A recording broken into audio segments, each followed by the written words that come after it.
Good afternoon students, एक बार फिर से आप सभी का स्वागत है डिपार्टमेंट ऑफ पॉलिटिकल साइंस के इस वीडियो लेक्चर सीरीज में, जिसका आयोजन डीएवी पीजी कॉलेज की ओर से आप सभी के लिए किया जा रहा है।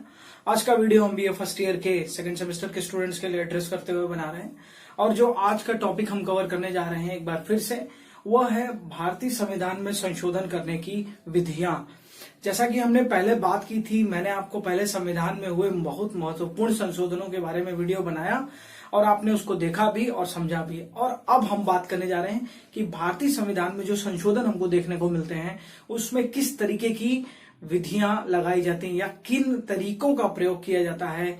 हालांकि इसके ऊपर एक बहुत छोटा सा वीडियो मैंने बनाया था, इसमें मैंने बताया था कि भारतीय संविधान में मूलतः फुलटन पद्धति को अपनाया है संशोधन के लिए। लेकिन बात यहीं पर खत्म नहीं होती।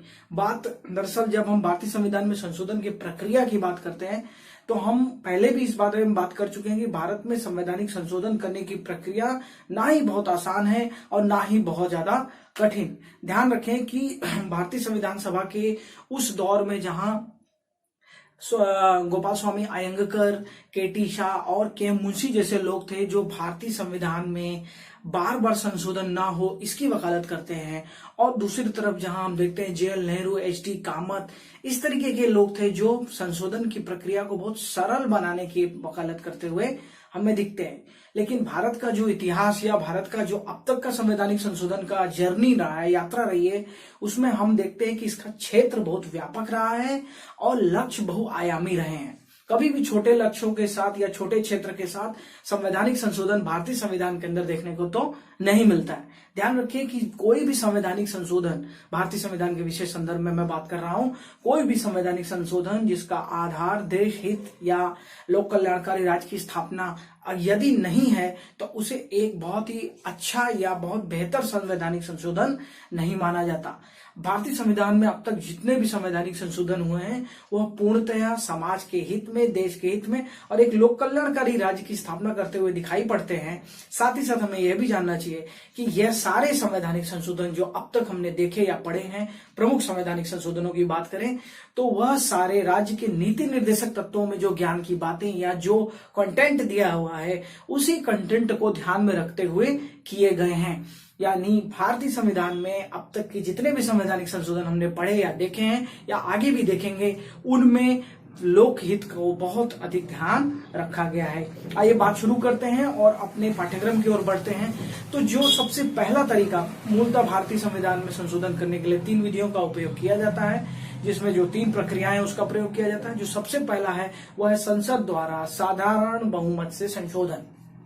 क्या बोलते हैं कि एक क्लियर मेजॉरिटी के साथ जब अमेंडमेंट किया जाता है तो वो संसद के द्वारा साधारण बहुमत से किस प्रकार संशोधन किया जाता है उसको हम देख लेते हैं। तो संविधान के कुछ बंदों में संसद द्वारा साधारण विधि निर्माण की प्रक्रिया को अपनाकर दोनों सदनों में उपस्थित और मतदान करने के साधारण बहुमत से संशोधन किया जाता है।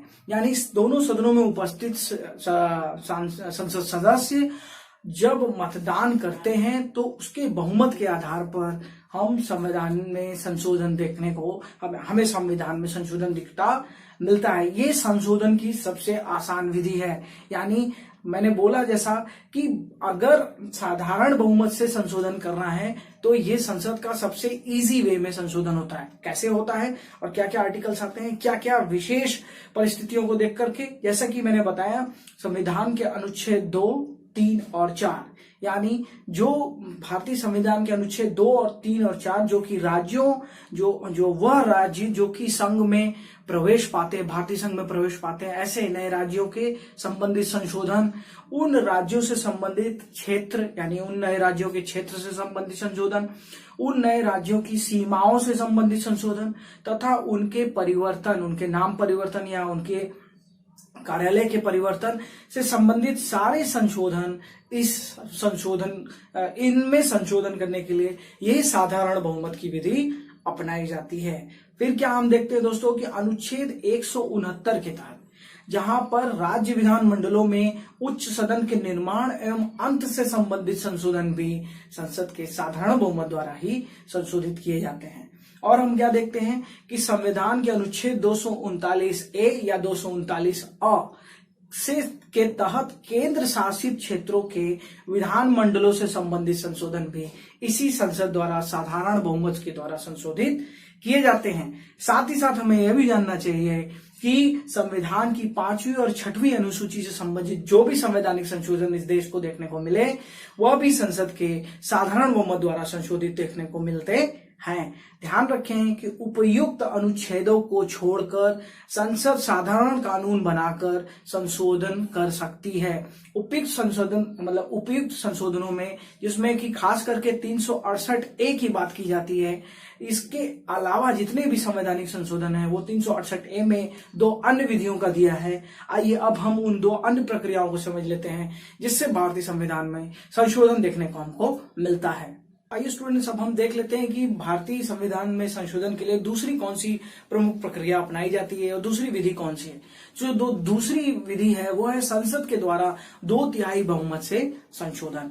ये भी एक सामान्य विधि की तरह ही है कि ध्यान देने वाली बात यहाँ क्या है कि उन अनुच्छेदों को छोड़कर जिनका उल्लेख संविधान के अनुच्छेद 368 के खंड 2 में दिया गया है, उनको छोड़कर यह संशोधन विधेयक संसद के किसी भी सदन में प्रस्तुत किया जा सकता है और संशोधन विधेयक संसद के प्रत्येक सदन की कुल सदस्य संख्या के पूर्ण बहुमत और उपस्थित तथा मतदान करने वाले संसद सदस्यों के 2/3 बहुमत के से पारित होने के बाद इसे राष्ट्रपति जी को भेज दिया जाता है, जहां राष्ट्रपति जी इस विधेयक पर अपनी राय रखते हैं और इस विधेयक फिर आगे जाकर के एक अधिनियम की रूपरेखा ले लेता है। ध्यान रखें कि 42वें संविधान संशोधन के अंतर्गत यह प्रावधान किया गया है कि राष्ट्रपति जी को संशोधन विधेयकों पर अपनी स्वीकृति देना अनिवार्य कर दिया गया है। यही है संसद के द्वारा 2/3 बहुमत से संशोधन प्रक्रिया। इसमें ध्यान देने वाली बात यह है कि जो संसद में उपस्थित संसद सदस्य हैं वो इस मतदान में भाग लेते हैं और दोनों सदनों में इस संशोधन पर मतदान प्रक्रिया की जाती है। अलग अलग हाउसेज में चेयरमैन राज्यसभा के चेयरमैन के द्वारा और लोकसभा में लोकसभा के स्पीकर के द्वारा। अब आइए दोस्तों हम देख लें कि तीसरी विधि क्या है, तीसरी प्रक्रिया क्या है जिससे भारतीय संविधान में संशोधन देखने को मिलता है। तो आइए स्टूडेंट्स, अब हम देख लेते हैं कि वह तीसरी कौन सी प्रक्रिया या विधि है जिसे अपनाया जाता है भारतीय संविधान में संशोधन के लिए, जो हम आम पॉलिटिकल साइंटिस्ट के स्टूडेंट्स को समझना चाहिए। वह है संसद द्वारा 2/3 बहुमत और कम से कम आधे राज्य विधान मंडलों के अनुमोदन द्वारा किया जाने वाला संशोधन। यानी 2/3 बहुमत तो चाहिए ही चाहिए, उसके साथ कम से कम आधे राज्य विधान मंडलों के द्वारा अनुमोदन द्वारा भी संशोधन किया जाता है। जैसा कि हम लोग इस बात को स्पष्ट समझते हैं कि संशोधन विधेयक को संसद के प्रत्येक सदन की कुल सदस्य संख्या के बहुमत तथा उपस्थित एवं मतदान करने वाले सदस्यों के 2/3 भाग, जिसे हम 2/3 कहते हैं, से पारित इस विधेयक को राज्य विधान मंडलों को भेजा जाएगा। यह भी स्पष्ट किया गया इस प्रक्रिया के तहत। अब ध्यान देने वाली बात है कि जब यह राज्य विधान मंडलों को यह विधेयक भेजा जाता है और यदि वहां पर कम से कम आधे राज्य विधान मंडल के द्वारा यदि इस संशोधन अधिनियम पर उनका अनुमोदन होता है तो हम इसे पुनः राष्ट्रपति जी के पास भेज देते हैं उनकी स्वीकृति के लिए, और राष्ट्रपति जी की स्वीकृति के बाद इस संवैधानिक संशोधन की प्रक्रिया को संपन्न माना जाएगा और वह संवैधानिक संशोधन का रूप ले लेगा। अब हम ये देख लेते हैं कि ये जो तीसरा संसद द्वारा 2/3 बहुमत और कम से कम आधे राज्य विधान मंडलों के द्वारा जो अनुमोदन के रूप में जो संवैधानिक संशोधन दिखता है वह किन उपबंधों में अपनाया जाता है। ऐसे कौन कौन से उपबंध हैं जिनमें यह प्रक्रिया अपनाई जाती है बेसिकली कॉमनली। तो जो सबसे पहला हमको दिखता है वह है भारत के राष्ट्रपति का चुनाव, जो कि संविधान के अनुच्छेद 54 और 55 में अपनाया जाता है। तो भारत के राष्ट्रपति का चुनाव, जैसा कि हम जानते हैं, उसके लिए भी हम राज्य विधान मंडलों का सहयोग लेते हैं और संसद का भी सहयोग लेते हैं। साथ ही साथ भारत की कार्यपालिका शक्ति की सीमा का निर्धारण करने के लिए अनुच्छेद 73 में जो दिया हुआ है वहां भी इसी प्रक्रिया का प्रयोग किया जाता है। फिर हम क्या देखते हैं आगे कि राज्यों की कार्यपालिकाओं की शक्ति और उसकी सीमा के लिए संविधान के अनुच्छेद 162 में इनके बारे में दिया हुआ है। वहां भी इस प्रक्रिया के फलस्वरूप इन उपबंधों में किसी भी प्रकार का संशोधन किया जाता है। फिर आता है उच्चतम न्यायालयों से संबंधित जितने भी उपबंध हैं अनुच्छेद 124 से लेकर के 147 तक, उनसे संबंधित संशोधन भी इसी प्रक्रिया द्वारा किए जाते हैं। और राज्यों के जो उच्च न्यायालय हैं उनसे संबंधित जो भी उपबंध हैं उनमें संवैधानिक संशोधन की जो प्रक्रिया है, उनमें संशोधन की जो प्रक्रिया, उसके लिए अनुच्छेद 214 से 231 तक के जो अनुच्छेद हैं उनमें भी इस सामान्य प्रक्रिया का प्रयोग किया जाता है। फिर आता है संघ राज्य क्षेत्र, यानी संघ राज्य क्षेत्र के जितने भी उच्च न्यायालय हैं उनसे संबंधित उपबंधों में इस प्रक्रिया का प्रयोग किया जाता है जो भारतीय संविधान के अनुच्छेद 241 में दिए हुए हैं। फिर आता है विधायी शक्तियों का वितरण। जैसा कि हम जानते हैं कि अलग अलग लेजिटिमेट पावर्स दी गई हैं, उनका जब डिस्ट्रीब्यूशन, उनके जब वितरण की बात आती है तो भारतीय संविधान के अनुच्छेद 245 से 255 तक जिसका विवरण है उनसे संबंधित उपबंधों में भी इस प्रक्रिया का प्रयोग करते हैं। फिर भारतीय संविधान की 7वीं अनुसूची की कोई भी सूची हो उसमें किसी भी प्रकार के उपबंधों में परिवर्तन इसी विधि के द्वारा किया जाता है।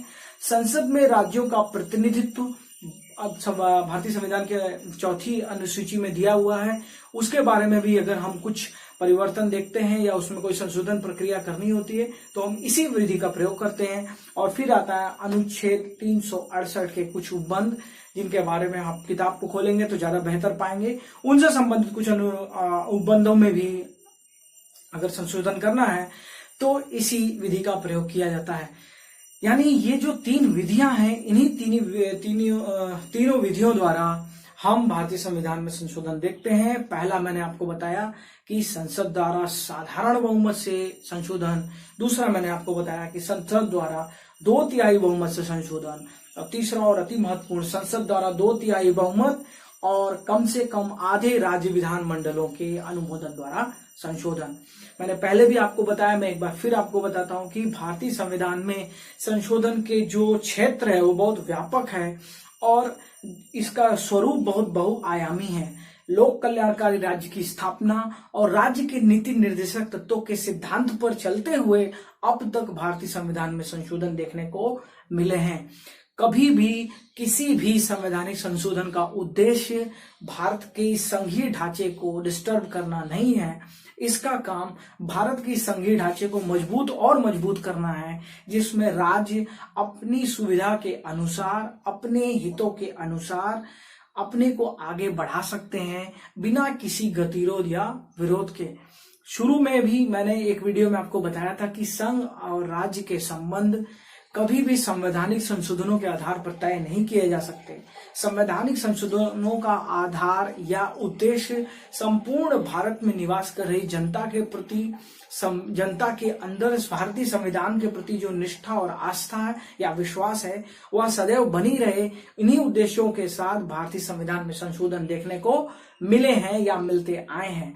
हम उम्मीद कर सकते हैं, being a student of political science, कि आगे भी भारतीय जनमानस के हितों का ध्यान रखते हुए संवैधानिक संशोधन देखने को मिलेंगे। तो दोस्तों आज के लिए इतना ही। मिलेंगे हम अगले वीडियो में और हम बात करेंगे कुछ अन्य टॉपिक्स पे। बहुत बहुत धन्यवाद।